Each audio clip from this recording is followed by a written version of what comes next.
नमस्कार, आप सबका फिलोसफर्स वर्ल्ड चैनल में स्वागत है। आज हम पढ़ रहे हैं 11वां अंश, देखना और सुनना। जीवन में हम किसी भी चीज़ के सीधे संपर्क में तभी आ पाते हैं जब हम उस चीज़ के बिना किसी प्रतिमा और पूर्व धारणा के देखते हैं। हमारे सभी आपसी संबंध काल्पनिक है, अर्थात विचार द्वारा गढ़ी गई प्रतिमा पर आधारित।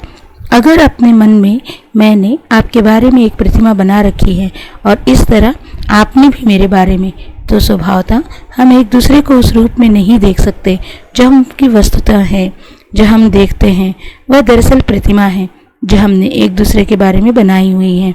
इन प्रतिमाओं के कारण हम एक दूसरे के वास्तविक संपर्क में आ ही नहीं पाते, इसलिए हमारे बनाए हुए सारे संबंध गलत सिद्ध हो जाते हैं।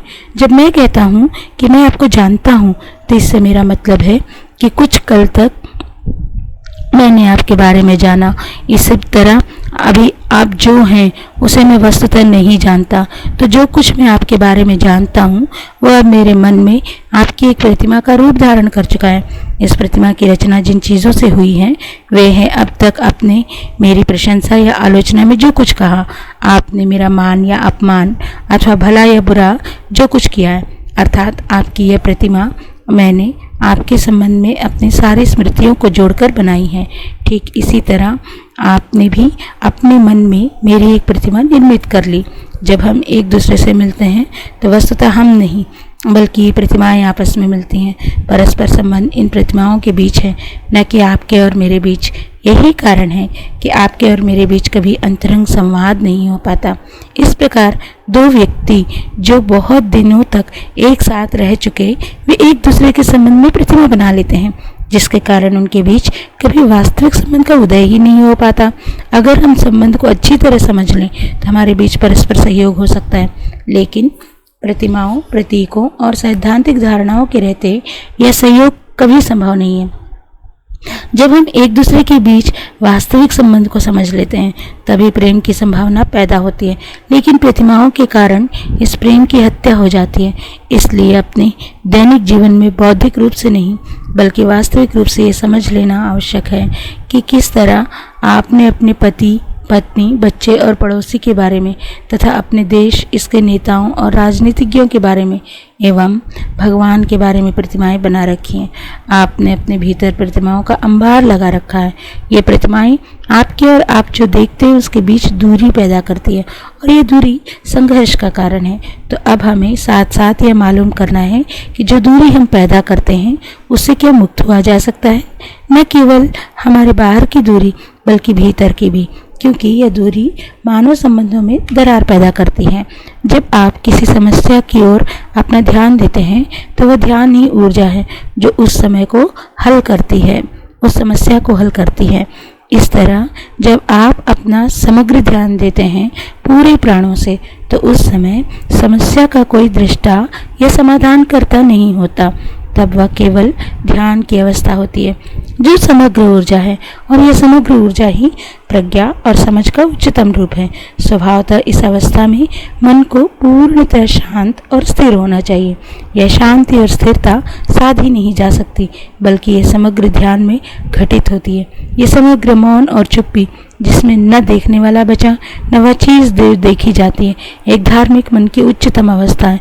लेकिन इस अवस्था में जो घटित होता है उसे शब्दों में नहीं रखा जा सकता, क्योंकि शब्दों में जो कहा जाएगा वह सत्य नहीं होगा। इसे जानने के लिए आपको स्वयं इससे गुजरना होगा।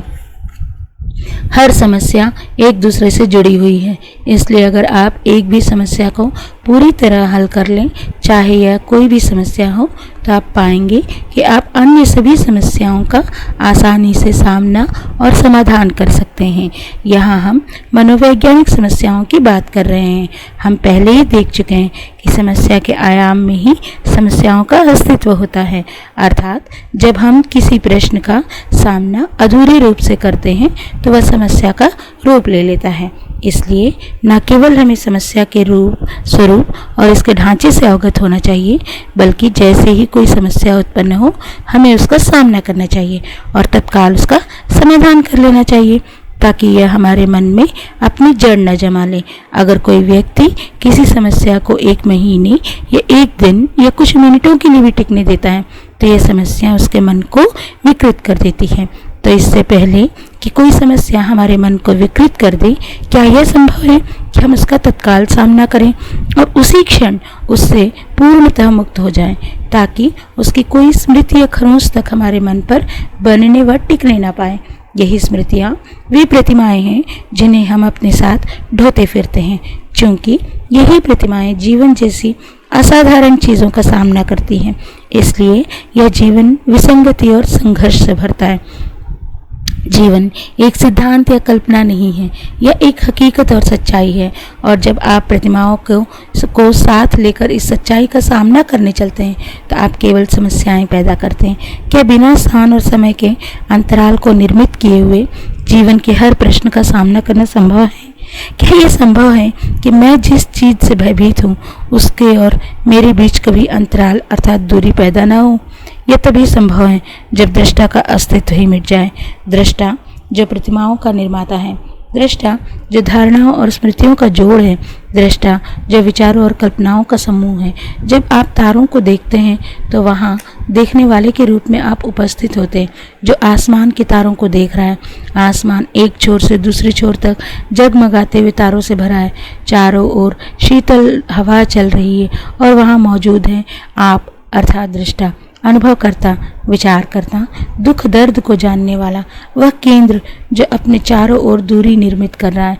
आप तारों और अपने बीच की दूरी को अपनी पत्नी या अपने पति या मित्र और अपने बीच की दूरी को कभी नहीं समझ सकते, क्योंकि उनकी प्रतिमाओं से मुक्त होकर आपने उन्हें कभी देखा ही नहीं है। इसलिए आपको पता नहीं है सौंदर्य क्या है या प्रेम क्या है। आप इस पर चर्चा करते हैं, पुस्तकें लिख डालते हैं, लेकिन आपने इसे कभी जाना नहीं है। पूर्ण आत्म विसर्जन के क्षणों में शायद आपको कभी इसका आभास भर मिल गया हो, लेकिन जब आप अपने चारों ओर दूरी और दायरा निर्मित करने वाला वह केंद्र मौजूद है, तब तक न प्रेम का अस्तित्व है न सौंदर्य का। जब केंद्र मिट जाता है और साथ साथ उसके चारों ओर की परिधि भी, तो प्रेम स्वतः जन्म लेता है और तब आपके भीतर यह प्रेम होता है। तो आप स्वयं सौंदर्य हैं।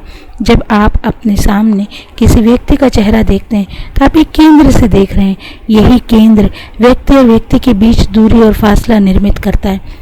यही कारण है कि हमारा जीवन इतना रूखा और रिक्त है। आप प्रेम या सौंदर्य उत्पन्न नहीं कर सकते, ना ही आप सत्य का आविष्कार कर सकते हैं। लेकिन आप जो भी कर रहे हैं उसके प्रति अगर आप हर समय सजग रहें तो आप अपने भीतर सजगता उत्पन्न कर सकते हैं। इसी सजगता के फलस्वरूप आप अपने भीतर सुख और दुख, इच्छा और वासना, गहन ऊब और अकेलेपन के स्वरूप को देखने लगेंगे और धीरे धीरे इनकी जगह आपको अपने भीतर एक अनंत विस्तार और फैलाव से साक्षात्कार होने लगेगा। इस तरह आप पाएंगे दृष्टा और दृश्य के बीच दूरी और अंतराल के कारण ही मनुष्य के जीवन से प्रेम विदा हो गया है।